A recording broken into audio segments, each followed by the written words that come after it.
He is one of the country's most celebrated film and TV directors. Kilala din siya bilang aktor at comedian. Nakatrabaho niya si Sir Ricky sa The Flor Contemplacion Story, Sabel, Aish Temas 1941, Ustisya, Pangako ng Kahapon, at Death Row. At siya rin ang nag-direct ng stage play na Pitik Bulag sa buwan ng Pebrero. Inawaran siya ng Best Director sa MMFF para sa Muling Umawit ang Puso, Mano Po at Mano Po 6. And he is the first Filipino ever to win in an A-list film festival where he won the Golden Pyramid Award sa Cairo International Film Festival in 1991. And he also is the recipient of a Lifetime Achievement Award sa New York. Please welcome Direk Joel Lamangan.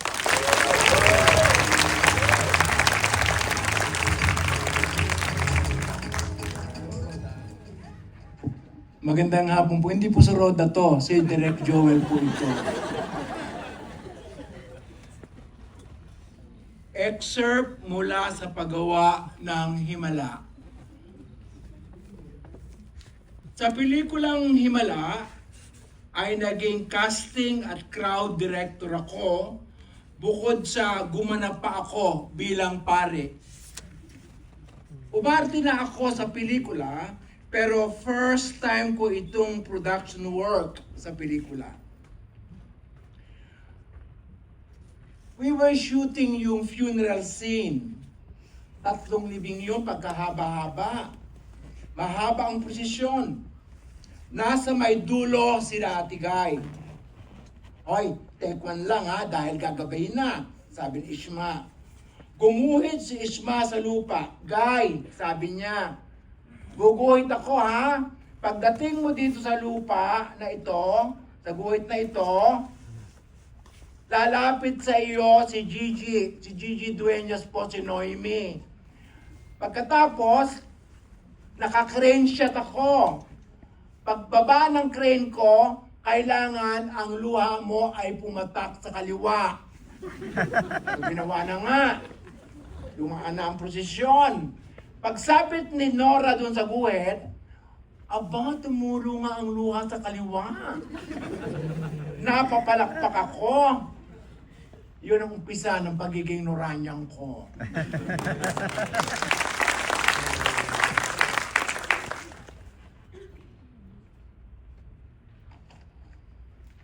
Nung umpisa, hindi ako kilala ni Direk Ishma. Akala niya ako si Soxy Topacio. Hindi ko muna sinabi na hindi ako si Soxy. Tapos, sinabi ko rin sa kanya, Direk, hindi po ako si Soxy.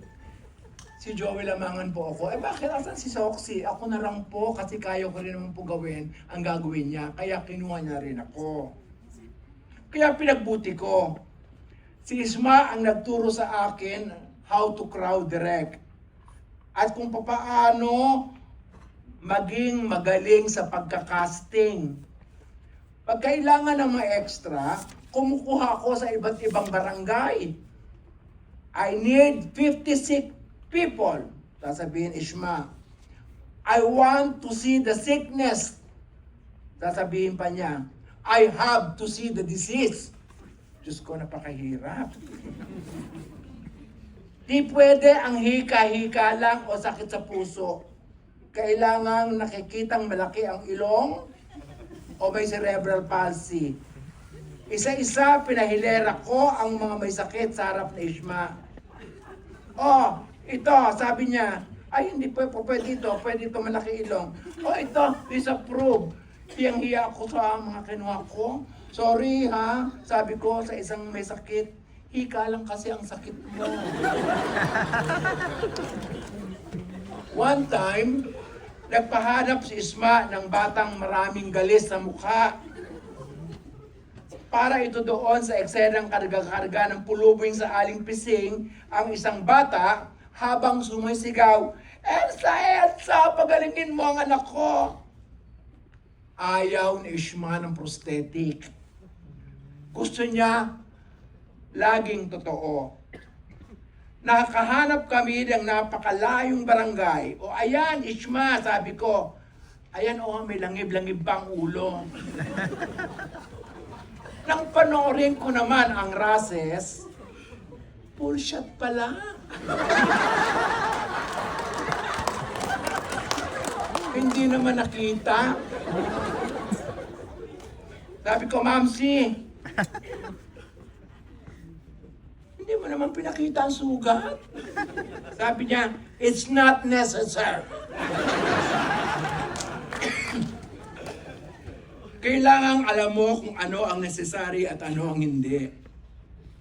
Doon sa eksenang sumisilip sa labas ng cabaret si Chayong at hinihintay ang paglabas ni Pilo, dinemonstrate niya kay Laura Centeno bilang Chayong ang dapat gawin. Ganito ganito, sabi ni Isma. Ginaya naman ni Laura. Ano ka ba? Wag mo akong gayahin. Puna Isma kay Lara, bakla ako, no? Sabi ni Isma. Less is more. Lagi ring bilin Isma sa lahat. Sa cameraman, sa mga artista, sa production design. And give your best. This project is above all of us. This is people's money. Sabi ni Isma. One time sa Himala, sabi ni Isma, for today, we will do all the pondahan scenes. Ginawa namin. Natapos. Nung nasa highway na kami pauwi, lumapit sa akin si Warlight Teodoro. Si Warlight Teodoro ang first AD. Ako ang second AD. Sabi sa akin, Joel, sabihin mo kay Direk, may nakalimutan tayong isang pundahang na eksena. Lumapit naman ako. Sabi ko, Direk! Sabi ko kay Isma, may nakalimutan pong eksena. Punyat kayo! Hinampas ako ng kanyang writing table. Let's go back! Puro kayo mga inutil. Kinagabihan, nag-iimpake na ako. Anong ginagawa mo? Tanong ni Isma. Naku, nag-iimpake na ako, Direk. Ayoko na po. Binato niyo ako ng mesa. Maski nanay ko, hindi naman ang ginagawa sa akin yon. Hindi naman ikaw ang binato ko, sabi niya. Si Warlight. Ako tinamaan na. Sige. Pag ikaw lumabas dyan, sabi niya, ipahuhuli kita sa PC. Philippine Constabulary yon. Alam niya kasi na aktivista ako noon. Hindi na ako lumabas. At yun ang pag-uumpisa ng aming pagiging magkaibigan. Ay, Joel, sabi minsan Isma, I need 2 big pigs. Mga baboy? Oo, 1 black and 1 white. Para to doon sa eksena na nila Pilo at Chayong, kung saan naghahalikan sila sa silong. Direct, sabi ko, hindi po ako sa props. Actors po ang akin. There will be actors in the scene.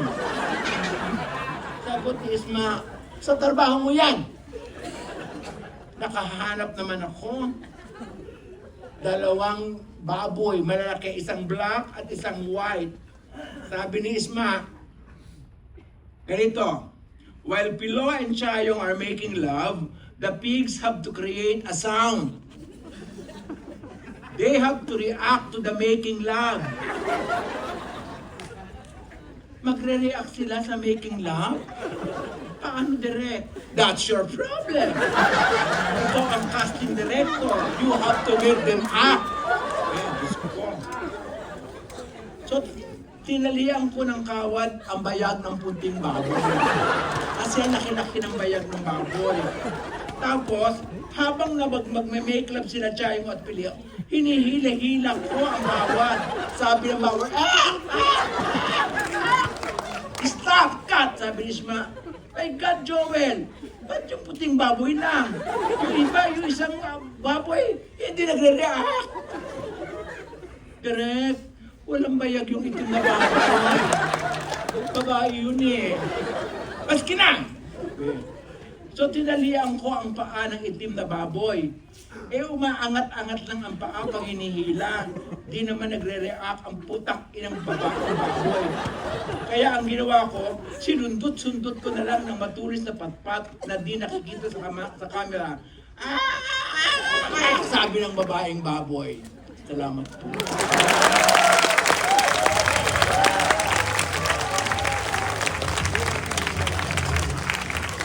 Grabe! What a treat!